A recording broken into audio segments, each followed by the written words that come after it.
Buying a house turned into a total nightmare for first-time home buyers a few months ago.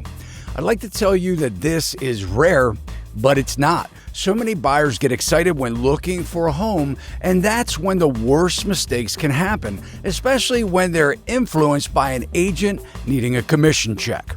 Now, these particular home buyers shared their experience on Reddit. The story was worst case scenario, as mostly everything went wrong after they settled and moved into their home.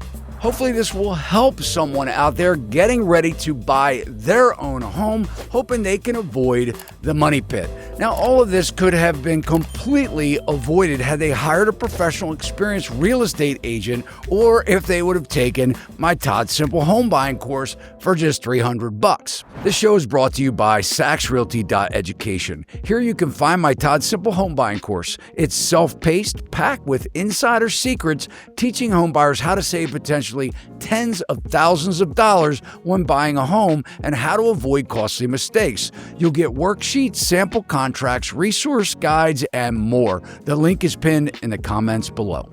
We just bought our first home. It was fully renovated, cosmetically for the most part. The sellers, who are also real estate agents, and I guess also flip houses, advertise it as move-in ready with new electrical, etc. No, red flag number one. If this was a licensed real estate agent who flipped this house, there's the possibility that maybe they held back some required disclosures on the property. You should always beware when you're buying a flip, because bad renovations have earned the term lipstick on a pig for a reason.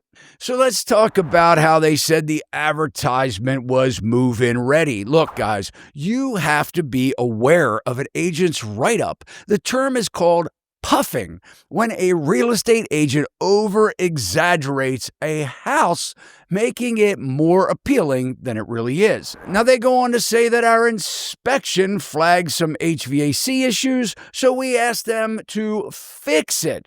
Upon visiting the house, it seemed as though the air was blowing cold. So, guys, here they did get a home inspection, but red flag number two, the question is, how did they find their home inspector? Most buyers trust their agents to refer home inspectors, and this could be a problem as many agents won't have a deal killer work for them. I have great inspectors that I recommend to home buyers that want recommendations, but I don't know who your agent is, and I don't know your home inspector. And even if I'm the one providing you a home inspector, you should still be doing your own research when buying a home. You should make sure that any home inspector is qualified, and you may want someone not attached to the real estate agent in the transaction. Also, make sure you have at least a 10-day inspection period, as your general inspector may suggest that you have other professionals further inspect things like the electrical system or heating and air system, or maybe something like a wood-burning chimney. This way, you have plenty of time to bring in these types of additional experts.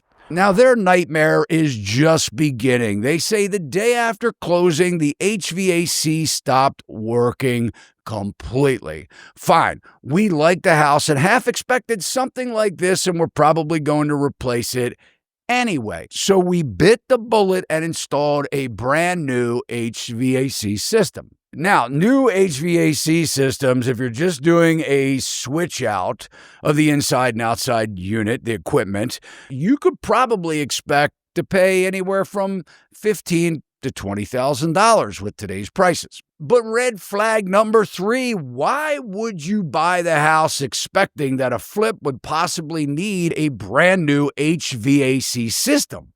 That's the heating and air system, by the way. And HVAC systems, at least the inspection for a general home inspector, is a problem anyway, because they're not really going to dive into the actual mechanisms of the system. They're going to take the main lid off of it. They're going to check to see if it looks good or whatever, and everything looks hooked up. They're going to test the heat and the air. They have a little, gizmo that they point at the vent that will test the temperature, make sure that's working, that it's blowing air in the first place. But if they suspect that anything could be wrong, and they're not going to take the cover off the A coil because they would need a razor knife to cut tape that's getting to that. They're going to just tell you anyway to hire a HVAC professional to come and check it out. So I would just get a HVAC inspector or company to come and check out your HVAC system at the same time that you're getting your general home inspection. So then came the electrical problems. Turns out the grounding wire had been cut and the panel was in terrible shape. Definitely not new electrical. Fortunately, I have an electrician connection, and we had the panel replaced and other issues fixed. We're now about $20,000 deep, and we hadn't even moved in yet. Geez, the home inspector should have at least found some of these electrical issues, as they're trained to take the cover off the electrical panel, which I never recommend that you do unless you're an electrician. But we see homeowner hacks do all kinds of dangerous, hairy homeowner electrical stuff. They should be taking, your general inspector should be taking off that cover, and they should be able to see if things like ground wires are cut or if there's something funky going on inside the panel. But once again, your general home inspector, if they do see something or suspect something could be wrong electrically, they're just going to tell you to get an electrician to come in and further evaluate. Well, I'd like to tell you that these homeowners' nightmares were over, but nope. So they finally moved in, and that very night, the sewage backs up and floods the bathroom. After emergency plumbing call, we find out that tree roots had collapsed the sewer line. The entire thing needs to be replaced. Every plumber we had looked at it, says there's no way the sellers didn't know. Best quote so far, $9,500 and up to $15,000. Guys, have you ever had a sewage backup in your house before? It's shit. Guys, literally. I mean, yeah. And what happens is when contractors flip a house, a lot of times they pull the toilets out of the house. They don't cover the main drain where the poop goes down when you flush the toilet, and then things get stuck down there, right? So maybe they're tree roots that have been in the sewer pipe for years. But what happens is building materials get down. Sometimes they even put rags to plug the hole so it doesn't stink inside the house while they're renovating it. And that rag gets lodged down there and gets caught. The minute somebody comes in, starts showering, using the washing machine, anything that's dumping a lot of water down that drain, clogs up, backs up, and all your poop is inside the house. Now, your inspector should be able to do sewer line scopes or inspections. If they don't, then just have a plumber. And by the way, it's not typical that a home inspector would scope a sewer line unless you ask for it. And I would say that if your home is built, the house that you're looking to buy, anywhere from the mid-'80s or later, then it could have a cast iron sewer pipe. They had yet to use plastic as the sewer line, and these cast iron pipes, as they age, they sometimes crack and roots get inside from trees that are in the front yard or wherever that sewer line is coming out.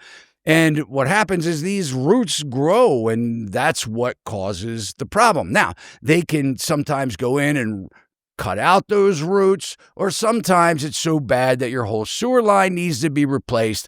These sewer lines can actually be 10 to 12 feet deep, depending on your lot. So this is why it costs so much money. Now, you may say, but Todd, there was no tree in the front yard or the backyard if that's the way the sewer pipe goes out of the house.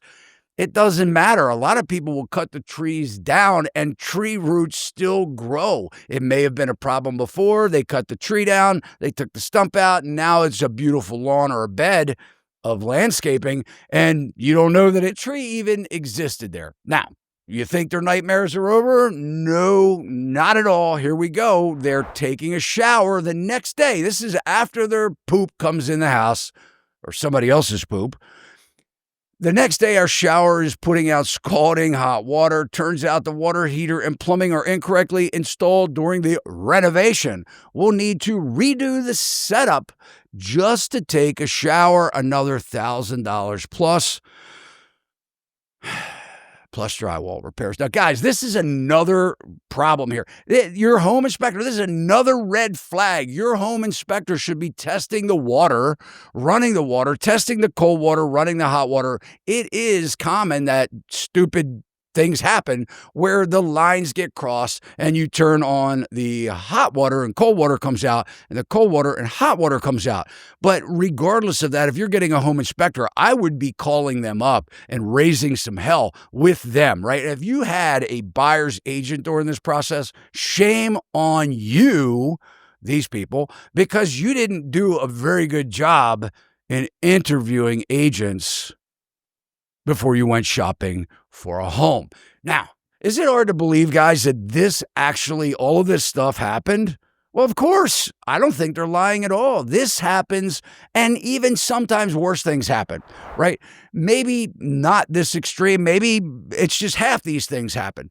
But this is one of the reasons why, over the last several years of no home inspections, buyers just racing out there, getting excited about their house, their agent or whoever convincing them is a great idea if you want to get the house not to have or waive your home inspection.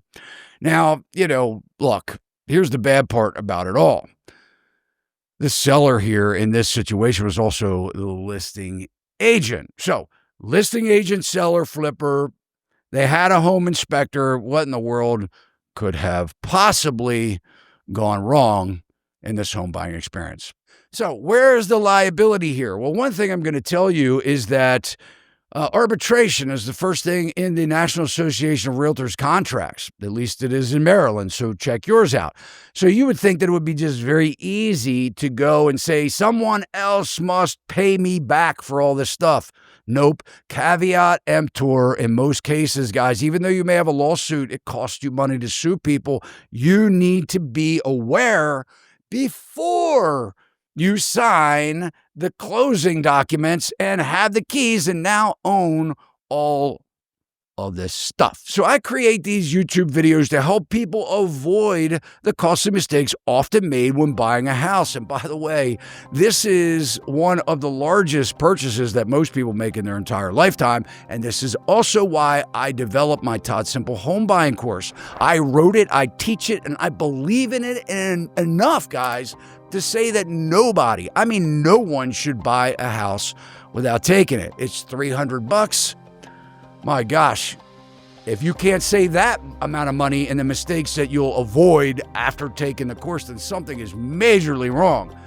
Please get it today. I've made it possible even for people to gift this course to their kids, their grandkids, their friends.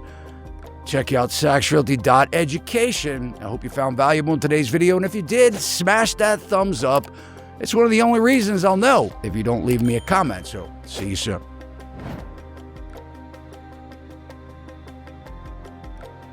Sachs Realty, Maryland broker number 607720, office number 443-318-4514, equal housing opportunity.